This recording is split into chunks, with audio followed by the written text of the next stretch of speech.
Hi all, welcome back to our YouTube channel.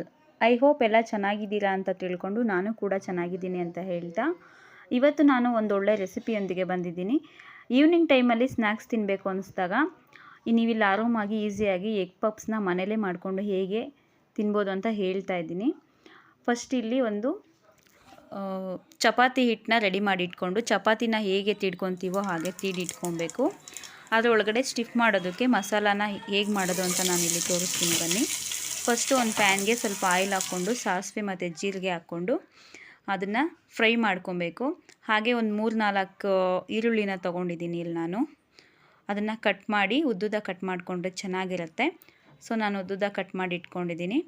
ಅದನ್ನು ಇಲ್ಲಿ cut ಮಾಡಿ ಇಟ್ಕೊಂಡಿರೋದನ್ನು ಹಾಕಿ ಫ್ರೈ ಮಾಡ್ತಾಯಿದ್ದೀನಿ. ಇಲ್ಲಿ ಸ್ವಲ್ಪ ಸಾಲ್ಟ್ ಕೂಡ ಹಾಕ್ಕೊತಾ ಇದ್ದೀನಿ, ನೋಡಿಕೊಂಡು ಸಾಲ್ಟ್ ಹಾಕ್ಕೊಳ್ಳಿ. ಇದನ್ನು ಹಾಕಿ ಸ್ವಲ್ಪ ಫ್ರೈ ಮಾಡಿದ್ಮೇಲೆ ನಿಮಗೆ ಯಾವುದಾದ್ರೂ ಸ್ಪೈಸಸ್ ಎಕ್ಸ್ಟ್ರಾ ಬೇಕು ಅಂತ ಅಂದರೆ ನೀವು ಆ್ಯಡ್ ಮಾಡ್ಕೋಬೋದು. Example chicken powder, mutton powder ಈ ಥರ ಎಲ್ಲ ಸ್ವಲ್ಪ ಸ್ವಲ್ಪ ಹಾಕ್ಕೊಬೋದು. ನಾನಿಲ್ಲಿ ಬರೀ ಚಿಲ್ಲಿ ಪೌಡರ್ನಷ್ಟೇ ಹಾಕ್ಕೊತಾ ಇದ್ದೀನಿ. ನನಗೆ ಸ್ಪೈಸಿ ಆಗಿದ್ದರೆ ಇಷ್ಟ ಆಗುತ್ತೆ, ಅದಕ್ಕೆ. ಇದನ್ನು ಜಾಸ್ತಿ ಫ್ರೈ ಮಾಡೋ ಅವಶ್ಯಕತೆ ಇಲ್ಲ, ಒಂದು 5 ಮಿನಿಟ್ಸ್ ಮಾಡಿದ್ರೆ ಸಾಕು. ಲೋ ಫ್ಲೇಮಲ್ಲಿ ಇಟ್ಕೊಂಡೇ ಮಾಡ್ಕೊಳ್ಳಿ. ನಾನಿಲ್ಲಿ ಬಾಯ್ಲ್ ಮಾಡಿಕೊಂಡ್ರು 2 ಎಗ್ ತೊಗೊಂಡಿದ್ದೀನಿ.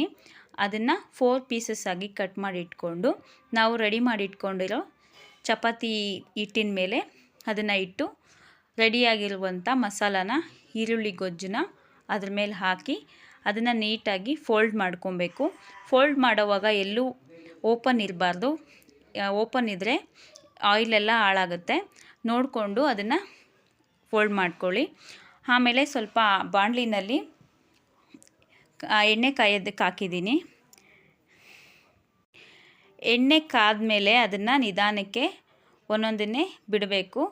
ಅದು ಗೋಲ್ಡನ್ ಕಲರ್ ಬರೋವರೆಗೂ ಅದನ್ನು ಲೋ ಫ್ಲೇಮಲ್ಲೇ ಫ್ರೈ ಮಾಡಬೇಕು. 2 ಸೈಡ್ ಕೂಡ ಇದೇ ಥರ ಬೇಯಿಸ್ಕೊಬೇಕು. ಜಾಸ್ತಿ ಉರಿ ಇಟ್ಕೊಂಡು ಬೇಯಿಸ್ಕೊಂಡ್ರೆ ಸೀದೋಗುತ್ತೆ. ಲೋ ಫ್ಲೇಮಲ್ಲೇ ಇಟ್ಕೊಳ್ಳಿ. ನೋಡಿ, ಈ ಥರ ಆದಮೇಲೆ ಹೊರಗಡೆ ತೆಗಿಬೋದು. ಎಲ್ಲನೂ ಇದೇ ಥರ ಮಾಡಿ ಇಟ್ಕೊಳ್ಳಿ. ನೋಡ್ತಾ ಇರ್ಬೋದು ಯಾವ ರೀತಿ ಬಂದಿದೆ ಅಂತ. ಮನೆಯಲ್ಲೇ ಈಸಿಯಾಗಿ ಕ್ವಿಕ್ಕಾಗಿ ಬೇಕು ಅಂದಾಗ ಮಾಡ್ಕೊಬೋದು. ನೀವು ಕೂಡ ಈ ರೆಸಿಪಿನ ಟ್ರೈ ಮಾಡಿ ಹೇಗಿತ್ತು ಅಂತ ನನಗೆ ಕಮೆಂಟಲ್ಲಿ ತಿಳಿಸಿ. ನೀವು ನನ್ನ ಚಾನಲ್ನ ಫಸ್ಟ್ ಟೈಮ್ ನೋಡ್ತಾ ಇದ್ದರೆ ನನ್ನ ಚಾನಲ್ನ ಸಬ್ಸ್ಕ್ರೈಬ್ ಮಾಡ್ಕೊಳ್ಳಿ. ನನ್ನ ಎಲ್ಲ ವೀಡಿಯೋಸು ಇದೇ ಥರ ಬರ್ತಾ ಇರುತ್ತೆ, ನೋಡಿ ಟ್ರೈ ಮಾಡ್ತಾಯಿರಿ. Thanks for watching. Bye friends.